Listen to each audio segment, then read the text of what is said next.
everyone, welcome back to my channel. For today's video, we will be talking about some problems and solutions that you can experience when converting your printer to a sublimation printer.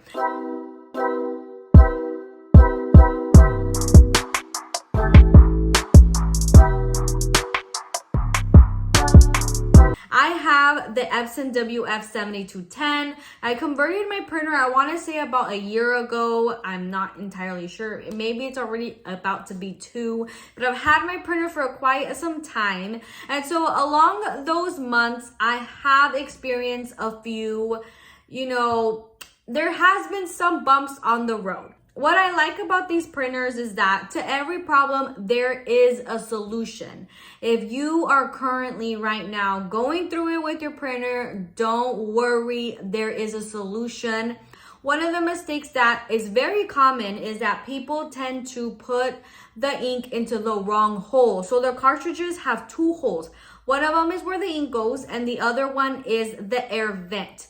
Now, it depends on the company, but some companies, they like to have the plugs be different colors. So usually like the colored plugs is where the ink goes, and then the clear plugs are the air vents. Some companies do that. Some companies, they just have a plug where the ink goes, and then the air vent, they don't have a plug. So sometimes it's easier for you to know where the ink goes and which one's the air vent, and you don't put anything in there. If you guys have watched my converting video, it can be a little bit difficult to determine where it goes because not all the cartridges are the same. So if I put my ink in the top hole and your cartridge is different than mine, then there's a possibility that you're supposed to put the ink into the bottom hole. So you just really have to be careful where you put the ink. If you know for a fact that you put the ink in the wrong hole, if you put the ink in the air vent, the only thing that you really need to do is just take out all of the ink. You can either use the same syringe to just extract the ink, and once you have done that, just make sure that you wash it. Just wash the cartridge until you have all of that ink out. And once you have all the ink out and you know for sure that the cartridge is completely dry, then I suggest you to just do that step again. Just make sure that you don't put it in the wrong hole again. It's an easy fix if you for sure know that you did put ink in the air vent. And then once you are completely done with that step, then you can place your cartridges inside of the printer. So now the second problem that is very common that occurs is your printer not recognizing the cartridges. Usually when it doesn't recognize the cartridge, it stays right there until you fix the problem. So you can't move on, you can't do anything else. It's like you're stuck until the problem is fixed. If you're at that step where it's not recognizing your cartridge, I highly suggest you remove the cartridge, put it back in. This might take a number of times before it actually works.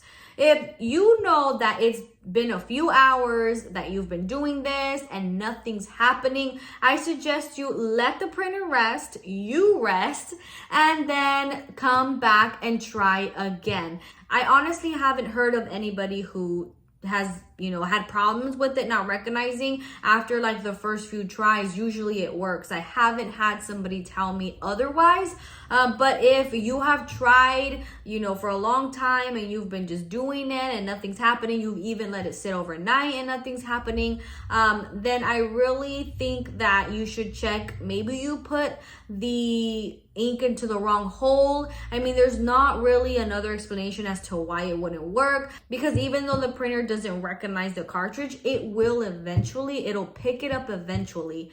So for that problem, usually that's the solution. So another problem that occurs quite a bit, once you have placed the cartridges inside the printer and it's already recognized it, you're ready to move on to the next step, you've already done all of the steps that your printer tells you to do, and then here we go, it's about to start printing. All of a sudden it prints blank.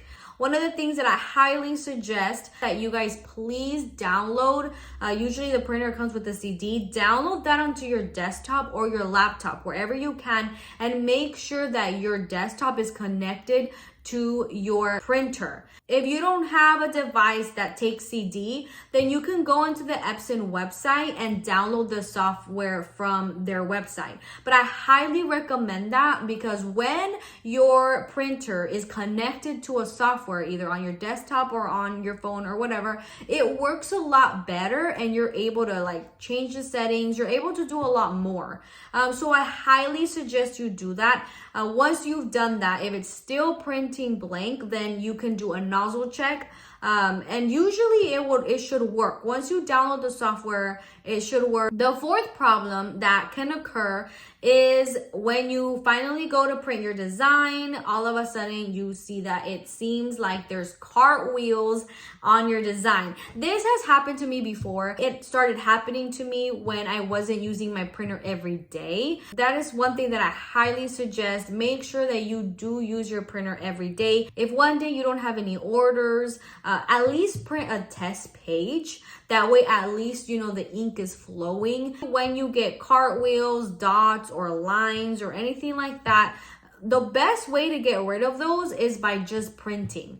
Just print until they go away. Sometimes the dots are invisible. I know because this has happened to me where I print the design and I don't see any dots, but the minute I press that design onto the shirt, all of a sudden these dots that I did not see when I printed the design show up. And that can be such a bummer because, you know, now you've wasted a shirt. So what I normally do is I press a design onto 100% polyester fabric before I actually press, you know, on a shirt, just because I don't want to waste a shirt. So you guys can always try that if you are experiencing cartwheels, dots, and lines. And to get rid of those, just make sure that you are printing.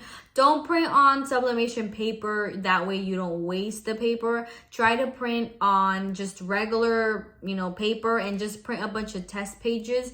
And usually I know there was one occasion where I had dots and lines. It literally took me 12 pages. I had to print 12 pages for it to finally disappear. If you plan on going on vacation or you know for sure in a week you're not going to be able to be printing every day, I highly suggest you to put back in those plugs that your cartridges had. Just put them back in and that way the ink won't dry up and it will work perfectly once you want to use it again. The last problem that I have personally encountered is the colors printing differently than what my design on my screen is showing. Well, for this one, there's a few colors that Sublimation just doesn't print for some reason.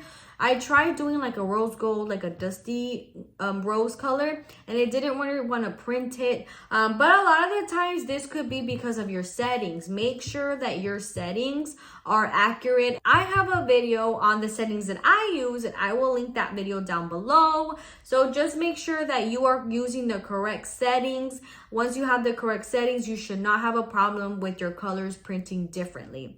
So I hope you guys enjoyed this video, and if you guys have any comments, any questions, please let me know down in the comments below. I do tend to reply to every comment, so please comment down below. I hope you guys enjoyed this video. Don't forget to like and subscribe, and I will see you guys next time.